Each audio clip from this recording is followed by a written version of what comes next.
നമസ്കാരം. KCN വാർത്തകളിലേക്ക് സ്വാഗതം. ആദ്യം പ്രധാന വാർത്തകൾ. കാസർഗോഡ് പെരിയയിൽ നടന്നത് ഹീനമായ കൊലപാതകമാണെന്ന് മുഖ്യമന്ത്രി പിണറായി വിജയൻ. പ്രതികൾക്ക് പരിരക്ഷ നൽകില്ലെന്നും നിയമം നിയമത്തിന്റെ വഴിക്ക് പോകുമെന്നും മുഖ്യമന്ത്രി. പെരിയ കല്യോട്ടെ യൂത്ത് കോൺഗ്രസ് പ്രവർത്തകരുടെ കൊലപാതകം. പൊയ്നാശിയിൽ മുഖ്യമന്ത്രി പിണറായി വിജയന് നേരെ യൂത്ത് കോൺഗ്രസിന്റെ കരിങ്കൊടി പ്രതിഷേധം.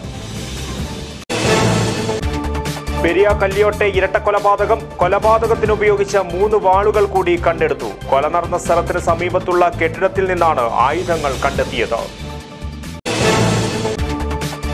പെരിയയിലെ ഇരട്ടക്കൊലപാതകം കേസ് CBIക്ക് വിടണമെന്നാവശ്യപ്പെട്ട് കാഞ്ഞങ്ങാട്ട് കോൺഗ്രസ് പ്രവർത്തകർ മാർച്ച് നടത്തി. ആയിരക്കണക്കിന് പ്രവർത്തകർ പങ്കെടുത്തു.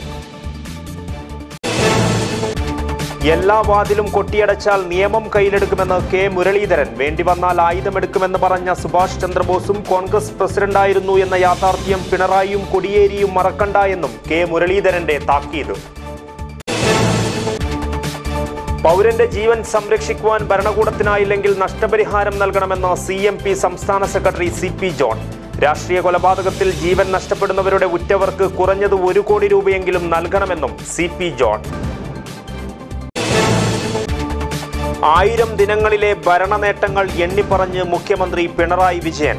Kanhangad bus stand cum shopping complex ഉൾപ്പെടെയുള്ള 20 പദ്ധതികൾ മുഖ്യമന്ത്രി നാടിന് സമർപ്പിച്ചു. വാർത്തകൾ വിശദമായി. കാസർഗോഡ് പെരിയയിൽ നടന്നത് ഹീനമായ കൊലപാതകമാണെന്ന് മുഖ്യമന്ത്രി പിണറായി വിജയൻ. സംഭവത്തിൽ കൃത്യമായ അന്വേഷണം നടത്തുവാൻ ഉന്നത പോലീസ് ഉദ്യോഗസ്ഥർക്ക് നിർദ്ദേശം നൽകിയിട്ടുണ്ട്. കൊലപാതകത്തിന് ശേഷം പ്രദേശത്ത് കോൺഗ്രസ് ക്രിമിനലുകൾ അഴിഞ്ഞാടി. ഇതിനെതിരെയും ശക്തമായ നടപടിയുണ്ടാകും. നിയമം നിയമത്തിന്റെ വഴിക്ക് പോകുമെന്നും മുഖ്യമന്ത്രി കാസർഗോഡ് പറഞ്ഞു. കാസർഗോഡ് ചാല റോഡിൽ പുതുതായി നിർമ്മിക്കുന്ന CPM ജില്ലാ കമ്മിറ്റി ഓഫീസിന്റെ ശിലാസ്ഥാപന ചടങ്ങിൽ സംസാരിക്കവെയായിരുന്നു മുഖ്യമന്ത്രി പിണറായി വിജയൻ പെരിയ കല്യോട്ടെ യൂത്ത് കോൺഗ്രസ് പ്രവർത്തകരുടെ കൊലപാതകത്തെ തള്ളിപ്പറഞ്ഞത്. നല്ല രീതിയിൽ പ്രവർത്തിക്കുന്ന ഇടതുമുന്നണിയെയും CPMനെയും അപകീർത്തിപ്പെടുത്തുവാൻ അവസരം നൽകിയത് കാസർഗോഡ് നടന്ന ഹീനമായ കൊലപാതകമാണ്.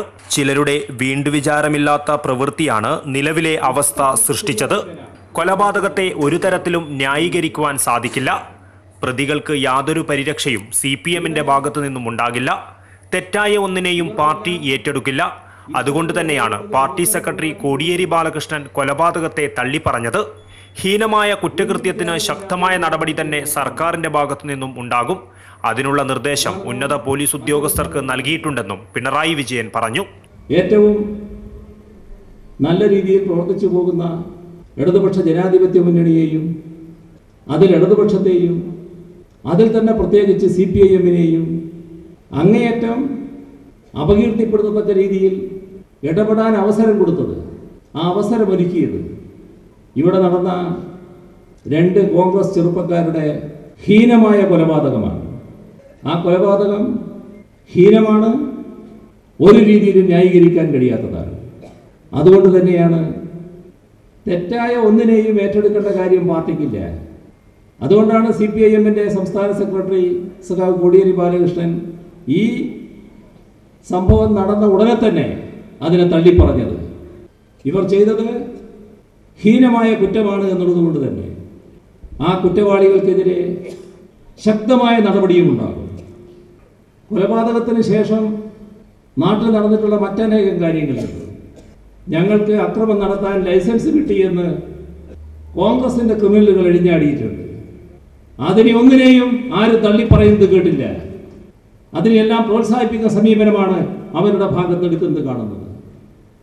പ്രോത്സാഹിപ്പിച്ചാലും സംരക്ഷിച്ചാലും ശരി, ശക്തമായ നടപടി അത്തരം അക്രമങ്ങൾക്കെതിരെയും ഉണ്ടാകും. ചടങ്ങിൽ P കരുണാകരൻ MP അധ്യക്ഷത വഹിച്ചു. KP Satheesh Chandran, VPP Mustafa, CH Kunhambu, MV Balakrishnan തുടങ്ങി CPMന്റെ പ്രമുഖ നേതാക്കൾ ചടങ്ങിൽ സംബന്ധിച്ചു. കൊല്ലപ്പെട്ടവരുടെ വീടുകൾ മുഖ്യമന്ത്രി സന്ദർശിക്കുമെന്ന് നേരത്തെ അഭ്യൂഹമുണ്ടായിരുന്നുവെങ്കിലും പിന്നീട് പിന്മാറുകയായിരുന്നു. News desk KCN.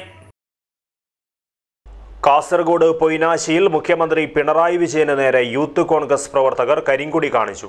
പെരിയ കല്യോട്ടെ യൂത്ത് കോൺഗ്രസ് പ്രവർത്തകരുടെ കൊലപാതകത്തിൽ പ്രതിഷേധിച്ചായിരുന്നു കരിങ്കൊടി കാണിച്ചത്. കാസർഗോഡ് ചാല റോഡിൽ പുതുതായി നിർമ്മിക്കുന്ന CPM ജില്ലാ കമ്മിറ്റി ഓഫീസിന്റെ ശിലാസ്ഥാപന ചടങ്ങ് നിർവഹിച്ച ശേഷം റോഡ് മാർഗം കാഞ്ഞങ്ങാട്ടേക്ക് പോകുമ്പോഴായിരുന്നു പൊയ്നാച്ചിയിൽ വെച്ച് യൂത്ത് കോൺഗ്രസ് പ്രവർത്തകർ മുഖ്യമന്ത്രിക്ക് നേരെ കരിങ്കൊടി കാണിച്ചത്. ജില്ലയിൽ വിവിധ പരിപാടികളിൽ മുഖ്യമന്ത്രി പങ്കെടുക്കുന്നതിന്റെ പശ്ചാത്തലത്തിൽ പഴുതുകളടച്ച സുരക്ഷയാണ് ഒരുക്കിയിരുന്നതെങ്കിലും ഇതിനെയെല്ലാം ഭേദിച്ചുകൊണ്ടാണ് യൂത്ത് കോൺഗ്രസ് പ്രവർത്തകർ പൊയ്നാച്ചിയിൽ വെച്ച് മുഖ്യമന്ത്രിക്ക് നേരെ കരിങ്കൊടി കാണിച്ചത്.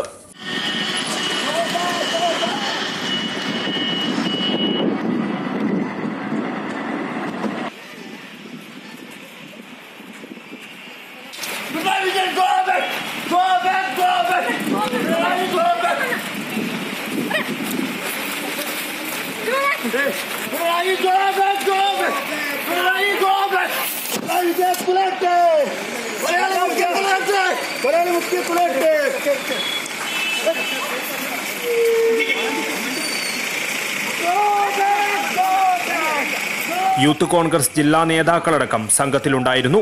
പെരിയയിലെ ഇരട്ടക്കൊലപാതകത്തിൽ പ്രതിഷേധം രേഖപ്പെടുത്തിക്കൊണ്ട് മുഖ്യമന്ത്രി സഞ്ചരിച്ച വാഹനത്തിന് നേരെയും അകമ്പടി വാഹനങ്ങൾക്ക് നേരെയും കരിങ്കൊടി കാണിക്കുകയായിരുന്നു. ഉടൻ തന്നെ പോലീസ് യൂത്ത് കോൺഗ്രസ് പ്രവർത്തകരെ സ്ഥലത്തു നിന്നും അറസ്റ്റ് ചെയ്തു നീക്കി.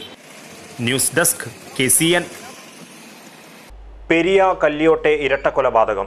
അറസ്റ്റിലായ പ്രതികളുമായി പോലീസ് നടത്തിയ തെളിവെടുപ്പിൽ കൊലപാതകത്തിന് ഉപയോഗിച്ച ആയുധങ്ങൾ കണ്ടെടുത്തു. 3 വാളുകളാണ് കൊല നടന്ന സ്ഥലത്തിന് സമീപമുള്ള കെട്ടിടത്തിൽ നിന്നും കണ്ടെത്തിയത്. കാസർഗോഡ് യൂത്ത് കോൺഗ്രസ് പ്രവർത്തകരെ വെട്ടിക്കൊലപ്പെടുത്തുവാൻ ഉപയോഗിച്ച ആയുധങ്ങൾ പോലീസ് കണ്ടെത്തി. 3 വാളുകളാണ് കൊല നടന്ന സ്ഥലത്തിന് സമീപത്തുള്ള കെട്ടിടത്തിൽ നിന്നും പോലീസ് കണ്ടെത്തിയത്. 27 ഇഞ്ച് നീളമുള്ള വാളുകളാണ് കണ്ടെടുത്തത്. 5-ാം പ്രതി അനിൽകുമാറിനെയും 7-ാം പ്രതി ഗിജിനെയും തെളിവെടുപ്പിന് കൊണ്ടുവന്ന് നടത്തിയ തിരച്ചിലിലാണ് ആയുധങ്ങൾ കണ്ടെടുത്തത്. കഴിഞ്ഞ ദിവസം സംഭവസ്ഥലത്തിന് സമീപത്തു നിന്നുള്ള പൊട്ടക്കിണറ്റിൽ നിന്നും ഒരു വാളും 3 ദണ്ടുകളും കണ്ടെത്തിയിരുന്നു. ഇതിന് സമീപത്തുള്ള കെട്ടിടത്തിൽ നിന്നാണ് ഇപ്പോൾ 3 വാളുകൾ കൂടി പോലീസ് കണ്ടെടുത്തത്. ഇതിൽ 2 വാളുകൾ കൃത്യം നടത്തുവാൻ ഉപയോഗിച്ചതാണ്. 3-ാമത്തെ വാൾ കൊലയ്ക്ക് ഉപയോഗിച്ചിട്ടില്ലെന്ന് പ്രതികൾ പോലീസിനോട് പറഞ്ഞു. കൊലപാതകത്തിനു ശേഷം വസ്ത്രം മാറി കുളിക്കുകയും ധരിച്ച വസ്ത്രം കത്തിച്ചു കളഞ്ഞതായും പ്രതികൾ പോലീസിനോട് പറഞ്ഞിരുന്നു. ഇതിൽ ഒരാളുടെ വസ്ത്രം കത്തിച്ച നിലയിൽ കണ്ടെടുത്തു. ഈ സ്ഥലത്തും പോലീസ് സംഘം പ്രതികളുമായി എത്തി തെളിവെടുപ്പ് നടത്തി. പ്രതികളെ വൈകിട്ടോടെ കാഞ്ഞങ്ങാട് കോടതിയിൽ ഹാജരാക്കി. News desk KCN. പെരിയ കല്യോട്ടെ യൂത്ത് കോൺഗ്രസ് പ്രവർത്തകരുടെ കൊലപാതകം. കേസ് CBIക്ക് വിടണമെന്നാവശ്യപ്പെട്ട് കാഞ്ഞങ്ങാട്ട് കോൺഗ്രസ് പ്രവർത്തകർ മാർച്ച് നടത്തി. കോൺഗ്രസ് ജില്ലാ കമ്മിറ്റിയുടെ നേതൃത്വത്തിൽ സംഘടിപ്പിച്ച മാർച്ചിൽ ആയിരക്കണക്കിന് പ്രവർത്തകർ പങ്കെടുത്തു. കാഞ്ഞങ്ങാട് DYSP ഓഫീസിലേക്കായിരുന്നു മാർച്ച് നടത്തിയത്. മുഖ്യമന്ത്രിക്കെതിരെയും സർക്കാരിനെതിരെയും പ്ലക്കാർഡുകളേന്തി ആയിരക്കണക്കിന് പ്രവർത്തകരാണ് മാർച്ചിൽ അണിനിരന്നത്. DYSP ഓഫീസിന് സമീപത്ത് വെച്ച് മാർച്ച് പോലീസ് തടഞ്ഞു. തുടർന്ന് നടന്ന പ്രതിഷേധ യോഗം K മുരളീധരൻ MLA ഉദ്ഘാടനം ചെയ്തു. കോൺഗ്രസിന്റെയും UDFന്റെയും നേതാക്കൾ സംസാരിച്ചു. മാർച്ച് ഉദ്ഘാടനം ചെയ്ത് K മുരളീധരൻ MLA മടങ്ങിയതോടെ പ്രവർത്തകരും പോലീസും തമ്മിൽ ചെറിയ രീതിയിൽ ഉന്തും തള്ളുമുണ്ടായി. പോലീസിനെ കാണുവാനല്ല തങ്ങൾ സമരത്തിനെത്തിയതെന്ന ആക്രോശത്തോടെ ചില പ്രവർത്തകർ ബാരിക്കേഡ് ഭേദിക്കുവാൻ ശ്രമിക്കുകയായിരുന്നു. ബാരിക്കേഡ് ചവിട്ടിമറിച്ചിട്ട പ്രവർത്തകർ ഇതിൽ ചിലത് കൈക്കലാക്കി പാർട്ടി കൊടികെട്ടി. മാർച്ചിൽ നിന്ന് പിരിഞ്ഞുപോയ പ്രവർത്തകരും ഇതിനിടെ തിരിച്ചെത്തി. ഇതോടെ പോലീസ് വാഹനത്തിന് നേരെയും പോലീസുകാർക്ക് നേരെയും കല്ലേറുണ്ടായി. പോലീസ് പൂർണ്ണ സംയമനം പാലിച്ചതിനാൽ വൻ സംഘർഷമാണ് ഒഴിവായത്. മാർച്ചിൽ പങ്കെടുത്ത വനിതാ പ്രവർത്തകർ മാർച്ച് പിരിച്ചുവിട്ട ശേഷം വായ മൂടിക്കെട്ടി കാഞ്ഞങ്ങാട് ടൗണിലേക്ക് പ്രകടനം നടത്തി. DYSP P Harishchandra Naik, CI CK Sunilkumar, SI A Santhosh Kumar എന്നിവരുടെ നേതൃത്വത്തിൽ വൻ പോലീസ് സന്നാഹം സ്ഥലത്തുണ്ടായിരുന്നു. News desk KCN. എല്ലാ വാതിലും കൊട്ടിയടച്ചാൽ നിയമം കയ്യിലെടുക്കുമെന്ന് K മുരളീധരൻ. വേണ്ടിവന്നാൽ ആയുധമെടുക്കുമെന്ന് പറഞ്ഞ സുഭാഷ് ചന്ദ്രബോസും കോൺഗ്രസ് പ്രസിഡന്റായിരുന്നു എന്ന യാഥാർത്ഥ്യം പിണറായി വിജയനും കോടിയേരി ബാലകൃഷ്ണനും മറക്കണ്ട എന്നും K മുരളീധരന്റെ താക്കീത്. ഏതായാലും ഷുഹൈബിനെ കൊന്നിട്ട് 1 കൊല്ലായി. നിങ്ങൾ ഇതേപോലെയാണ് കൃപേഷിന്റെയും ശരത്തിന്റെയും കാര്യം കൈകാര്യം ചെയ്യുന്നതെങ്കിൽ ഞാൻ ഒറ്റ കാര്യം പറയുന്നുള്ളൂ. എല്ലാ വാതിലും കൊട്ടിയടച്ചാൽ പിന്നെ നിയമം കയ്യിലെടുക്കുക എന്നുള്ള അവസ്ഥയിലേക്ക് ഞങ്ങൾ എത്തിച്ചേരും. ഞങ്ങളൊക്കെ ഗാന്ധി ശിഷ്യന്മാരാണ്, സംശയമൊന്നുമില്ല.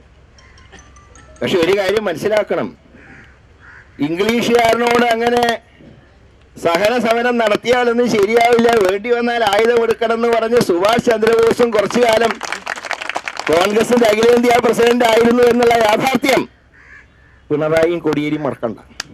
അതുകൊണ്ട് പൗരന്റെ ജീവൻ സംരക്ഷിക്കുവാൻ ഭരണകൂടത്തിനായില്ലെങ്കിൽ നഷ്ടപരിഹാരം നൽകണമെന്ന് CMP സംസ്ഥാന സെക്രട്ടറി CP ജോൺ. രാഷ്ട്രീയ കൊലപാതകം പോലുള്ള അക്രമത്തിൽ ജീവൻ നഷ്ടപ്പെടുന്നവരുടെ ഉറ്റവർക്ക് കുറഞ്ഞത് 1 കോടി രൂപയെങ്കിലും നഷ്ടപരിഹാരം നൽകണമെന്നും അദ്ദേഹം വാർത്താ സമ്മേളനത്തിൽ പറഞ്ഞു. തെരുവിൽ കിടന്ന്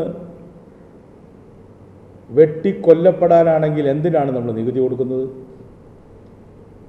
അതുകൊണ്ട് CMP ആവശ്യപ്പെടുകയാണ്, ഇത്തരത്തിൽ രാഷ്ട്രീയ പ്രവർത്തനം നടത്തുന്നതിനിടയിൽ, പൊതുപ്രവർത്തനം നടത്തുന്നതിനിടയിൽ തെരുവിൽ വെച്ച് കൊല്ലപ്പെടുന്ന എല്ലാ കുടുംബങ്ങൾക്കും മിനിമം 1 കോടി രൂപയെങ്കിലും കേരള ഗവൺമെൻറ് നഷ്ടപരിഹാരം കൊടുക്കണം. പെരിയയിൽ നടന്ന ഇരട്ടക്കൊലപാതകത്തിലൂടെ ഉത്തര കേരളത്തിലെ ലക്ഷണമൊത്ത സോഷ്യൽ ഫാസിസ്റ്റ് പാർട്ടിയായി CPM മാറി. ആസൂത്രിതമായ കൊലപാതകമാണ് ഇവിടെ നടന്നത്. മൃഗങ്ങൾക്കുള്ള ദയ പോലും ഇത്തരക്കാർക്കില്ലെന്നും CP ജോൺ പറഞ്ഞു. മുഖ്യമന്ത്രിക്ക് കുറ്റവാളികളെ ഭയമാണ്. കാരണം ഇവർ സത്യാവസ്ഥ തുറന്നു പറഞ്ഞാൽ മുഖ്യമന്ത്രി അടക്കമുള്ള പല നേതാക്കളും കുടുങ്ങും. അതിനാൽ പ്രതികളുടെ താൽപര്യത്തിനനുസരിച്ച് പ്രവർത്തിക്കുകയാണിവർ. പെരിയ ഇരട്ടക്കൊലപാതകത്തിൽ മുൻ MLA KV കുഞ്ഞിരാമന്റെ പങ്ക് അന്വേഷിക്കണമെന്നും പ്രകോപനപരമായ പ്രസ്താവന നടത്തിയ VPP മുസ്തഫയ്ക്കെതിരെ കേസെടുക്കണമെന്നും അദ്ദേഹം കൂട്ടിച്ചേർത്തു. കുഞ്ഞനന്തൻ വായ തുറന്നാൽ പിണറായി വിജയന്റെ അടക്കം വായ അടയും എന്നതുകൊണ്ടാണ് കുഞ്ഞനന്തനെ സംരക്ഷിക്കുന്നത്. കുഞ്ഞനന്തനുള്ള സ്നേഹം കൊണ്ടൊന്നുമല്ല. കിർമാണിയും കൊടിസുനിയും വായ തുറന്നാൽ കോടിയേരി ബാലകൃഷ്ണൻ്റെയും പിണറായി വിജയൻ്റെയും വായടയും. അതുകൊണ്ട് അവർക്ക് വഴങ്ങുകയല്ലാതെ CPMന് മാർഗമില്ല. CPM അക്രമ രാഷ്ട്രീയത്തിൻ്റെ പുലിപ്പുറത്ത് സഞ്ചരിച്ചുകൊണ്ടിരിക്കുകയാണ് കുറേ കാലമായിട്ട്. അതിൽ നിന്ന് ഇറങ്ങാനുള്ള ത്രാണി അവർക്കുണ്ട് എന്ന് ഞാൻ കരുതുന്നില്ല. വാർത്താ സമ്മേളനത്തിൽ ജില്ലാ secretary CV Thampan, B Sukumaran, V Kammaran തുടങ്ങിയവരും സംബന്ധിച്ചു. 1000 ദിനങ്ങളിലെ ഭരണ നേട്ടങ്ങൾ എണ്ണിപ്പറഞ്ഞ് മുഖ്യമന്ത്രി Pinarayi Vijayan. Kanhangad bus stand cum shopping complex ഉൾപ്പെടെയുള്ള 20 പദ്ധതികൾ മുഖ്യമന്ത്രി നാടിന് സമർപ്പിച്ചു. വൻ ജനാവലിയുടെ സാന്നിധ്യത്തിലായിരുന്നു ചടങ്ങുകൾ നടന്നത്. ആലാമിപ്പള്ളി പുതിയ ബസ് സ്റ്റാൻഡ് സമുച്ചയത്തിലെ പ്രൗഢഗംഭീരമായ വേദിയിലായിരുന്നു Kanhangad bus stand cum shopping complex KSTP road തുടങ്ങി 20 പദ്ധതികളുടെ ഉദ്ഘാടനം നടന്നത്. North Kottacheri red star youth സെന്ററിന്റെ കലാസംഘമൊരുക്കിയ സ്വാഗത സംഗീത ശില്പത്തോടെയാണ് ചടങ്ങുകൾക്ക് തുടക്കമായത്. കേരളത്തനിമയിൽ ആരംഭിച്ച് വികസന നേട്ടങ്ങൾ പറഞ്ഞ് കേരളത്തിന്റെ നവോത്ഥാന പാരമ്പര്യത്തെ ഉൾക്കൊള്ളിച്ചുകൊണ്ടുള്ള സംഗീത ശില്പം വേറിട്ട അവതരണമായി മാറി. വികസന വെളിച്ചം ചിറകടിച്ചെത്തുന്ന 1000 രാവുകൾ പകലുകൾ താണ്ടി. വികസന വെളിച്ചം ചിറകടിച്ചെത്തുന്ന 1000 രാവുകൾ പകലുകൾ താണ്ടി. നിശ്ചയദാർഢ്യക്കരുത്തിൽ കുരുത്തൊരു ഐശ്വര്യരശ്മികൾ തൊട്ടു തലോടി. തുടർന്ന് നെഹ്റു കോളേജ് വിദ്യാർത്ഥികൾ സ്വാഗതഗാനവും ആലപിച്ചു. മുഖ്യമന്ത്രി Pinarayi Vijayan bus stand cum shopping complex നാടിന് സമർപ്പിച്ചു. തുടർന്ന് വിവിധ പദ്ധതികളുടെ ഉദ്ഘാടനവും നടന്നു.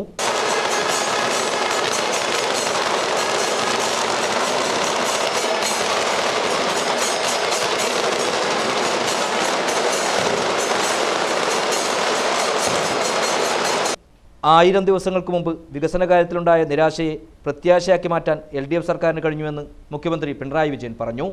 നാട് വികസന കുതിപ്പിലാണെന്നും മുഖ്യമന്ത്രി പറഞ്ഞു. കിഫ്ബിയിലൂടെ 3 വർഷത്തിനകം 41,000 രൂപയുടെ പദ്ധതികൾ അംഗീകരിച്ചു കഴിഞ്ഞതായി മുഖ്യമന്ത്രി കൂട്ടിച്ചേർത്തു. ദേശീയപാതയും ഗ്യാസ് പൈപ്പ് ലൈനുമെല്ലാം ഉടൻ യാഥാർത്ഥ്യമാവുമെന്ന് അദ്ദേഹം പറഞ്ഞു. കോവളം ബേക്കൽ ജലപാത 2020 പൂർത്തിയാക്കാനാവുമെന്നും മുഖ്യമന്ത്രി പറഞ്ഞു.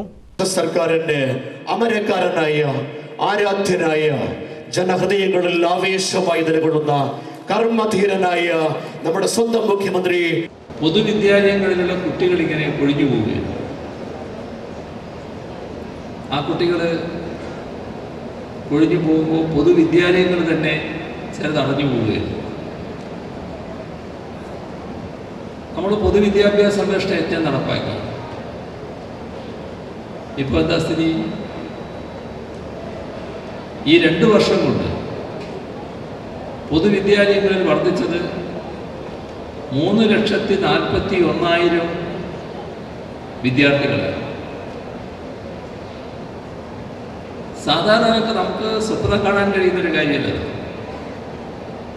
3,41,000 വിദ്യാർത്ഥികൾ പൊതുവിദ്യാലയങ്ങളിൽ വർദ്ധിക്കുക. ചടങ്ങിൽ മന്ത്രി ചന്ദ്രശേഖരൻ അധ്യക്ഷനായി. കാഞ്ഞങ്ങാട് മണ്ഡലത്തിൽ ഇതിനകം 1000 കോടി രൂപയുടെ വികസന പ്രവർത്തനങ്ങൾ അനുവദിച്ചതായി മന്ത്രി പറഞ്ഞു. ചടങ്ങിൽ PMAY ലൈഫ് പദ്ധതിയിലൂടെ പൂർത്തീകരിച്ച വീടുകളുടെ താക്കോൽദാനവും നടന്നു. കാഞ്ഞങ്ങാട് നേരത്തിലൊരുക്കുന്ന ഫുട് ഓവർ ബ്രിഡ്ജിന്റെ രൂപരേഖ സമർപ്പണവും നടന്നു. ഗോകുലം ഗോപാലൻ, MC മുരളി എന്നിവർ ചേർന്ന് രൂപരേഖ കൈമാറി. ബസ് സ്റ്റാൻഡ് പൂർത്തീകരിച്ച M ശ്രീകണ്ഠൻ നായർ, MS പ്രദീപ്, രാജേഷ് വർക്കി എന്നിവരെ ചടങ്ങിൽ അനുമോദിച്ചു. ബസ് സ്റ്റാൻഡിൽ ചിത്രങ്ങൾ വരച്ച വിശ്വകലാക്ഷേത്രം പ്രവർത്തകരെയും സന്നദ്ധ സേവന രംഗത്തെ പ്രവർത്തനം നടത്തിയ വൈറ്റ് ആർമിയുടെ പ്രവർത്തകരെയും അനുമോദിച്ചു. ചടങ്ങിൽ P കരുണാകരൻ MP, ജില്ലാ collector doctor Sajith Babu, block panchayat president M Gauri, Nileshwaram നഗരസഭാ ചെയർമാൻ പ്രൊഫസർ KP ജയരാജൻ, വിവിധ പഞ്ചായത്ത് പ്രസിഡന്റുമാർ, കൗൺസിലർമാർ, രാഷ്ട്രീയ പാർട്ടി പ്രതിനിധികൾ, സന്നദ്ധ സംഘടനാ പ്രവർത്തകരും പങ്കെടുത്തു. ഉദ്ഘാടന ചടങ്ങ് കോൺഗ്രസ് ബഹിഷ്കരിച്ചിരുന്നു. വൻ സുരക്ഷാ ക്രമീകരണങ്ങളോടെയാണ് ചടങ്ങ് നടന്നത്. കേരള NGO അസോസിയേഷൻ ജില്ലാ കമ്മിറ്റിയുടെ നേതൃത്വത്തിൽ സംസ്ഥാന നേതാക്കളുടെ ദ്വിദിന സത്യാഗ്രഹത്തിന് ഐക്യദാർഢ്യം പ്രകടിപ്പിച്ച് കാസർഗോഡ് സിവിൽ സ്റ്റേഷനിൽ പ്രകടനം നടത്തി. സംസ്ഥാന സെക്രട്ടേറിയറ്റ് അംഗം P ദാമോദരൻ ഉദ്ഘാടനം ചെയ്തു.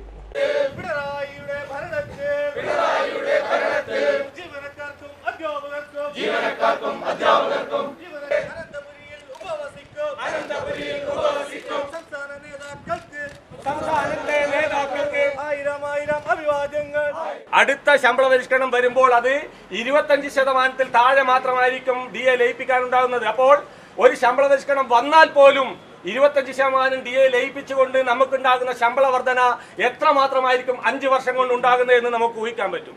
M ശ്രീനിവാസൻ അധ്യക്ഷത വഹിച്ചു. Nikeesh MP, E Meenakumari, Lokesh MP Achar, Jose കുട്ടി, AV രാജൻ, K ശശി, കുഞ്ഞികൃഷ്ണൻ, പ്രവീൺ വരയില്ലം, സുനിൽകുമാർ എന്നിവർ സംസാരിച്ചു. News desk KCN. Manjeshwaram Gudda Udyavara സർക്കാർ സ്കൂളിന്റെ സമീപത്ത് സ്ഥിതി ചെയ്യുന്ന വൈദ്യുതി കമ്പികൾ അപകട ഭീഷണി ഉയർത്തുന്നു. സംഭവം അധികൃതരുടെ ശ്രദ്ധയിൽപ്പെടുത്തിയെങ്കിലും ആവശ്യമായ നടപടി സ്വീകരിച്ചില്ലെന്ന പരാതിയുമായി നാട്ടുകാർ രംഗത്ത്. KSEB അധികൃതരുടെ അനാസ്ഥയെ തുടർന്ന് ഒരുപാട് ദുരന്തങ്ങൾ നടന്ന നാട്ടിലാണ് വൈദ്യുതി കമ്പികൾ കുട്ടികളുടെ ജീവന് ഭീഷണിയായുള്ളത്. സമീപത്ത് തന്നെയാണ് അംഗൻവാടി കെട്ടിടവും സ്ഥിതി ചെയ്യുന്നത്. അക്കേഷ്യ മരങ്ങൾക്ക് താഴെ വൈദ്യുതി കമ്പിയുള്ളതാണ് അപകട ഭീഷണി ഉയർത്തുന്നത്. ശക്തമായ കാറ്റിൽ മരങ്ങൾ ഒന്ന് ആടിയുലഞ്ഞാൽ തന്നെ വൈദ്യുതി ലൈനുകൾ പൊട്ടിവീഴുന്ന സ്ഥിതിയാണുള്ളത്. നാട്ടുകാരും കുട്ടികളുമടക്കം നിരവധി പേരാണ് ഇതുവഴി കടന്നു പോകുന്നത്. വൈദ്യുതി കമ്പികൾ ഏത് സമയത്തും തകർന്നു വീഴാമെന്ന അവസ്ഥയായതിനാൽ പലരും ഭീതിയിലാണ്. സംഭവം അധികൃതരുടെ ശ്രദ്ധയിൽപ്പെടുത്തിയെങ്കിലും ആവശ്യമായ നടപടി സ്വീകരിച്ചില്ലെന്ന് നാട്ടുകാർ ആരോപിക്കുന്നു. 100,000 ആൾക്കാർ നടന്നു പോകുന്ന സ്ഥലം മാത്രമല്ലാതെ ഇവിടെ സ്കൂളുണ്ട്, പിന്നെ അംഗനവാടിയുണ്ട്. ഈ കുട്ടികളെല്ലാം വാഹനം വരുമ്പോഴേക്കും അങ്ങ് നടക്കുവാൻ ഒരു വഴി പോലും കിട്ടുന്നില്ല, സാധ്യതയില്ല. അതുകൊണ്ട് മേലെയുള്ള ഈ മരത്തിൻ്റെ അടിയിലാണ് ഈ ഇലക്ട്രിക് വയർ ഉള്ളത്. ഇലക്ട്രിക് വയർ വെച്ചാൽ 3 ഫീസ് വയറാണ്. അതിൻ്റെ മേലെയാണ് ഈ കൊമ്പെല്ലാം ചാഞ്ഞു കിടക്കുക. അഥവാ ഒരു കാറ്റോ മഴയോ വന്നെങ്കിൽ അത് പൊളിഞ്ഞു വീഴാനുള്ള സാധ്യതയുണ്ട്. ഇതൊന്ന് ശരിപ്പെടുത്തുവാൻ അധികാരികൾ ആരും തയ്യാറാകുന്നില്ല.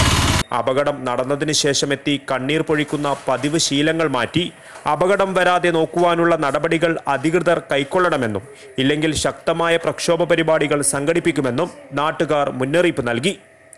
News desk KCN. Nekraje service സഹകരണ ബാങ്കിൽ 2019-2024 വർഷത്തേക്കുള്ള ഭരണസമിതി അധികാരമേറ്റു. പുതിയ പ്രസിഡന്റായി മുസ്ലിം ലീഗിലെ OP ഹനീഫയും വൈസ് പ്രസിഡന്റായി കോൺഗ്രസിലെ BN രാധാകൃഷ്ണ നായക്കുമാണ് അധികാരം ഏറ്റെടുത്തത്. ഇക്കഴിഞ്ഞ ഫെബ്രുവരി 16 നടന്ന വാശിയേറിയ മത്സരത്തിൽ മുഴുവൻ സീറ്റിലും UDF സ്ഥാനാർത്ഥികൾ വൻ ഭൂരിപക്ഷത്തോടെ വിജയിച്ചിരുന്നു. മുസ്ലിം ലീഗിലെ OP ഹനീഫ പ്രസിഡന്റായും കോൺഗ്രസിലെ BN രാധാകൃഷ്ണ നായിക്ക് വൈസ് പ്രസിഡന്റുമായാണ് അധികാരം ഏറ്റെടുത്തത്. ചടങ്ങിൽ NA നെല്ലിക്കുന്ന് MLA അടക്കം UDFിലെ നിരവധി നേതാക്കളും പ്രവർത്തകരും പങ്കെടുത്തു. കഴിഞ്ഞ കുറേ വർഷങ്ങളായി UDF ആണ് ഈ ബാങ്ക് ഭരിക്കുന്നത്. LDFും BJPയും ഇപ്രാവശ്യം മത്സരരംഗത്തുണ്ടായിരുന്നു. മുസ്ലിം ലീഗിലെ K ഇബ്രാഹിം കൊയർകൊച്ചി, അലി പുളിണ്ടടി, നൂറുദ്ദീൻ, സഹീദ, കോൺഗ്രസിലെ K അബ്ദുള്ളക്കുഞ്ഞി എന്ന ഖാൻ പൈക്ക, സമീർ ഹസൻ, വിനോദ, ലിജ എന്നിവരടക്കം 11 ഡയറക്ടർമാരാണ് ബാങ്കിനുള്ളത്. News desk KCN. CM Abdulla മൗലവിയുടെ ദുരൂഹ മരണത്തിന് ഉത്തരവാദികളായവരെ കണ്ടെത്തണമെന്നാവശ്യപ്പെട്ട് സമസ്ത കേരള ജമിയത്തുൽ ഉലമയും പ്രക്ഷോഭരംഗത്ത്. ഇതിന്റെ ഭാഗമായി 28-ന് കോഴിക്കോട് മുതലക്കുളത്ത് വൻ പ്രതിഷേധ സംഗമം സംഘടിപ്പിക്കുമെന്ന് ഭാരവാഹികൾ മഞ്ചേശ്വരം പ്രസ് ക്ലബ്ബിൽ വിളിച്ചു ചേർത്ത വാർത്താ സമ്മേളനത്തിൽ അറിയിച്ചു. നിരവധി ഏജൻസികൾ അന്വേഷിച്ചിട്ടും കാസിയുടെ ദുരൂഹമരണത്തിന്റെ സത്യാവസ്ഥ കണ്ടെത്തുവാൻ കഴിയാത്ത സാഹചര്യത്തിലാണ് കേരള ജമിയത്തുൽ ഉലമ നേരിട്ട് പ്രതിഷേധത്തിനിറങ്ങുന്നത്. ഇതിന്റെ ഭാഗമായാണ് 28-ന് കോഴിക്കോട് മുതലക്കുളത്ത് വൻ പ്രതിഷേധ സംഗമം സംഘടിപ്പിക്കുന്നത്. കാസർഗോഡ് മഞ്ചേശ്വരം മണ്ഡലത്തിലെ മഹല്ലുകളുടെ നേതൃത്വത്തിൽ പ്രതിഷേധ സംഗമം വിജയിപ്പിക്കുന്നതിന് പ്രചാരണ പ്രവർത്തനങ്ങൾ നടത്തുമെന്നും ഭാരവാഹികൾ പറഞ്ഞു.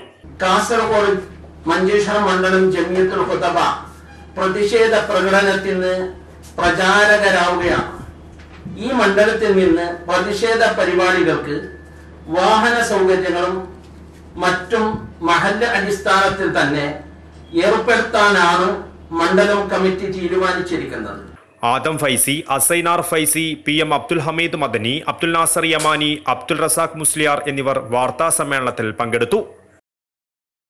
തുളു അക്കാദമിക്ക് വേണ്ടി മഞ്ചേശ്വരത്ത് തുളുഭവൻ ഒരുങ്ങുന്നു. തുളുഭവന്റെ ശിലാസ്ഥാപനം 27-ന് സ്പീക്കർ P. ശ്രീരാമകൃഷ്ണൻ നിർവഹിക്കും. സംഘാടക സമിതി രൂപീകരിച്ചു. ഹൊസങ്കടിയിൽ ചേർന്ന സംഘാടക സമിതി രൂപീകരണ യോഗം Manjeshwaram block panchayat president AKM Ashraf ഉദ്ഘാടനം ചെയ്തു. തുളു അക്കാദമി ചെയർമാൻ ഉമേഷ് സാലിയാൻ അധ്യക്ഷത വഹിച്ചു. KR ജയാനന്ദ, വിജയകുമാർ പാവള, ഭാരതി ബാബു, സതീഷ് അടപ്പ തുടങ്ങിയവർ സംസാരിച്ചു. യോഗത്തിൽ block panchayat president AKM Ashraf ചെയർമാനും Manjeshwaram tahsildar P. John Varghese general കൺവീനറുമായി സംഘാടക സമിതി രൂപീകരിച്ചു. News desk KCN. വാർത്തകൾ തുടരുന്നു. കേരള സർക്കാരിന്റെ 1000 ദിന ആഘോഷങ്ങളുടെ ഭാഗമായി ജില്ലാതല നിക്ഷേപ സംഗമവും മടിക്കൈ വ്യവസായ ഭൂമി കൈമാറ്റവും വ്യവസായികൾക്കുള്ള ആനുകൂല്യ വിതരണവും നടന്നു. ബേക്കൽ ക്ലബ്ബിൽ വെച്ച് നടന്ന പരിപാടി മന്ത്രി EP ജയരാജൻ ഉദ്ഘാടനം ചെയ്തു. കേരള സർക്കാരിന്റെ 1000 ദിനാഘോഷത്തിന്റെ ഭാഗമായാണ് ജില്ലയിൽ വ്യവസായ വാണിജ്യ വകുപ്പിന്റെയും ജില്ലാ വ്യവസായ കേന്ദ്രത്തിന്റെയും ആഭിമുഖ്യത്തിൽ ഏകദിന ജില്ലാതല നിക്ഷേപ സംഗമം സംഘടിപ്പിച്ചത്. ബേക്കൽ ക്ലബ്ബിൽ നടന്ന പരിപാടി EP ജയരാജൻ ഉദ്ഘാടനം ചെയ്തു. മന്ത്രി E. ചന്ദ്രശേഖരൻ അധ്യക്ഷനായി. P. കരുണാകരൻ MP മുഖ്യ അതിഥിയായി. തുടർന്ന് വ്യവസായ വകുപ്പ് പദ്ധതികളും സേവനങ്ങളും, ബാങ്കിംഗ് വ്യവസ്ഥകളും നടപടിക്രമങ്ങളും, ജില്ലയിലെ വ്യവസായ സാധ്യതകൾ എന്നീ വിഷയങ്ങളിൽ ക്ലാസുകൾ നടന്നു. തുടർന്ന് മടിക്കൈ ഗ്രാമപഞ്ചായത്തിലെ 100 ഏക്കർ റവന്യൂ ഭൂമി വ്യവസായ പാർക്കിനായി മന്ത്രി E. ചന്ദ്രശേഖരൻ മന്ത്രി EP ജയരാജന് കൈമാറി. ജില്ലാ collector doctor D. Sajith Babu report അവതരിപ്പിച്ചു. ജില്ലയിൽ 2018-19 സാമ്പത്തിക വർഷത്തിൽ സംരംഭകത്വ സഹായ പദ്ധതി വഴി വ്യവസായികൾക്ക് ലഭിക്കാനുള്ള ആനുകൂല്യം വിതരണം ചെയ്തു. ചടങ്ങിൽ VV Rameshan, NA Nellikkunnu, K. Kunhiraman, M. Rajagopalan, AGC Basheer, professor KP Jayarajan, C. Prabhakaran, Baby Balakrishnan, KJ Immanuel, S. Ajith തുടങ്ങിയവർ സംസാരിച്ചു. പ്രധാന വാർത്തകൾ ഒരിക്കൽ കൂടി. കാസർഗോഡ് പെരിയയിൽ നടന്നത് ഹീനമായ കൊലപാതകമാണെന്ന് മുഖ്യമന്ത്രി പിണറായി വിജയൻ. പ്രതികൾക്ക് പരിരക്ഷ നൽകില്ലെന്നും നിയമം നിയമത്തിന്റെ വഴിക്ക് പോകുമെന്നും മുഖ്യമന്ത്രി. പെരിയ കല്യോട്ടെ യൂത്ത് കോൺഗ്രസ് പ്രവർത്തകരുടെ കൊലപാതകം. പൊയ്നാശിയിൽ മുഖ്യമന്ത്രി പിണറായി വിജയന് നേരെ യൂത്ത് കോൺഗ്രസിന്റെ കരിങ്കൊടി പ്രതിഷേധം. പെരിയ കല്യോട്ടെ ഇരട്ടക്കൊലപാതകം. കൊലപാതകത്തിനുപയോഗിച്ച 3 വാളുകൾ കൂടി കണ്ടെടുത്തു. കൊല നടന്ന സ്ഥലത്തിന് സമീപത്തുള്ള കെട്ടിടത്തിൽ നിന്നാണ് ആയുധങ്ങൾ കണ്ടെത്തിയത്. പെരിയയിലെ ഇരട്ടക്കൊലപാതകം കേസ് CBIക്ക് വിടണമെന്നാവശ്യപ്പെട്ട് കാഞ്ഞങ്ങാട്ട് കോൺഗ്രസ് പ്രവർത്തകർ മാർച്ച് നടത്തി. ആയിരക്കണക്കിന് പ്രവർത്തകർ പങ്കെടുത്തു. എല്ലാ വാതിലും കൊട്ടിയടച്ചാൽ നിയമം കയ്യിലെടുക്കുമെന്ന് K. മുരളീധരൻ. വേണ്ടിവന്നാൽ ആയുധമെടുക്കുമെന്ന് പറഞ്ഞ സുഭാഷ് ചന്ദ്രബോസും കോൺഗ്രസ് പ്രസിഡന്റായിരുന്നു എന്ന യാഥാർത്ഥ്യം പിണറായിയും കൊടിയേരിയും മറക്കണ്ട എന്നും K. മുരളീധരന്റെ താക്കീത്. പൗരന്റെ ജീവൻ സംരക്ഷിക്കുവാൻ ഭരണകൂടത്തിനായില്ലെങ്കിൽ നഷ്ടപരിഹാരം നൽകണമെന്ന് CMP സംസ്ഥാന സെക്രട്ടറി CP ജോൺ. രാഷ്ട്രീയ കൊലപാതകത്തിൽ ജീവൻ നഷ്ടപ്പെടുന്നവരുടെ ഉറ്റവർക്ക് കുറഞ്ഞത് 1 കോടി രൂപയെങ്കിലും നൽകണമെന്നും CP ജോൺ. 1000 ദിനങ്ങളിലെ ഭരണ നേട്ടങ്ങൾ എണ്ണിപ്പറഞ്ഞ് മുഖ്യമന്ത്രി Pinarayi Vijayan. Kanhangad bus stand cum shopping complex ഉൾപ്പെടെയുള്ള 20 പദ്ധതികൾ മുഖ്യമന്ത്രി നാടിന് സമർപ്പിച്ചു. ഇതോടെ KCN മലയാളം വാർത്തകൾ കഴിഞ്ഞു. നമസ്കാരം.